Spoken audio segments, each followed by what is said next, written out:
Hello welcome back to our channel. ഇപ്പോൾ recently നമ്മൾ കേട്ടുകൊണ്ടിരിക്കുന്ന ഒരു കാര്യമാണ് ഇമ്പ്രൂവ്മെൻറ്റ് എക്സാം ഉണ്ടോ, സപ്ലി എക്സാം ഉണ്ടോ, സേ എപ്പോഴാണ് ഇതൊക്കെ.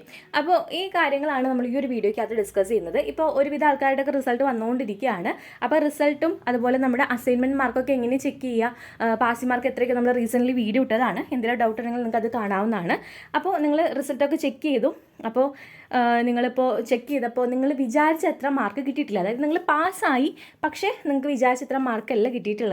നിങ്ങൾക്ക് ഇമ്പ്രൂവ് ചെയ്യണം എന്നുണ്ടെങ്കിൽ ഇഗ്നോയ്ക്കകത്ത് ഇമ്പ്രൂവ്മെൻറ്റ് എക്സാം എന്ന് പറഞ്ഞ് വയ്ക്കുന്ന പരിപാടിയേ ഇല്ല. നമ്മൾ കോമൺ ആയിട്ട് പറയുകയാണെന്നുണ്ടെങ്കിൽ യു ജിക്ക് 35%, പി ജിക്ക് 40% പാസിംഗ് മാർക്ക് വരുന്നത്. പക്ഷേ എല്ലാ പ്രോഗ്രാമിനും ഇങ്ങനെ അല്ല കേട്ടോ. അപ്പോൾ നിങ്ങളിപ്പോൾ എം.കോം ഒക്കെ ആണെടുത്തെങ്കിൽ 40 മാർക്കാണ് നമ്മുടെ പാസിംഗ് മാർക്ക്. നിങ്ങൾക്ക് 42 അല്ലെങ്കിൽ 45 കിട്ടിയിട്ടുള്ളത്. എനിക്കൊരു 60 വേണമെന്നുണ്ടെങ്കിൽ നിങ്ങൾക്ക് ഇമ്പ്രൂവ് ചെയ്യാനേ പറ്റില്ല. കിട്ടിയ 45 മാർക്ക് വെച്ചിട്ട് നിങ്ങൾ അവിടെ ഇരിക്കേണ്ടി വരും. ഓക്കെ, അപ്പോൾ ഇമ്പ്രൂവ്മെൻറ്റ് എക്സാം ഇഗ്നോയിലില്ല. ഇനി നമ്മൾ ഈ പറഞ്ഞ പോലെ പാസിംഗ് മാർക്ക് 40 ഇല്ല, അതായത് ഒരു 39 അല്ലെങ്കിൽ അതിലും താഴെയുള്ളൊരു സ്കോറാണ് ചെയ്തതെങ്കിൽ നമുക്ക് എന്ത് ചെയ്യാം, എല്ലാവരും പറയുന്ന പോലെ സപ്ലിമെൻ്ററി അല്ലെങ്കിൽ സേ എക്സാമൊക്കെ എഴുതാവുന്നതാണ്. പക്ഷേ ഇഗ്നോയിൽ അങ്ങനെ ഒരു സംഭവമില്ല. അതായത് സപ്ലിമെൻ്ററിയോ സേയോ അങ്ങനെ ഒന്നുമില്ല. ഇഗ്നോയിൽ 2 തവണയാണ് എക്സാം നടക്കുന്നത്, ഒന്ന് ജൂണിലും മറ്റൊന്ന് ഡിസംബറിലും.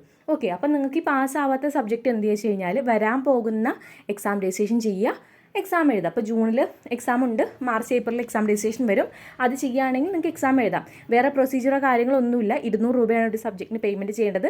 അത് ചെയ്തിട്ട് എക്സാം രജിസ്ട്രേഷൻ ചെയ്യുക. അതായത് നോർമലി എല്ലാവരും എഴുതുന്ന പോലെ തന്നെ എക്സാം രജിസ്ട്രേഷൻ ചെയ്തിട്ട് എക്സാം എഴുതാം.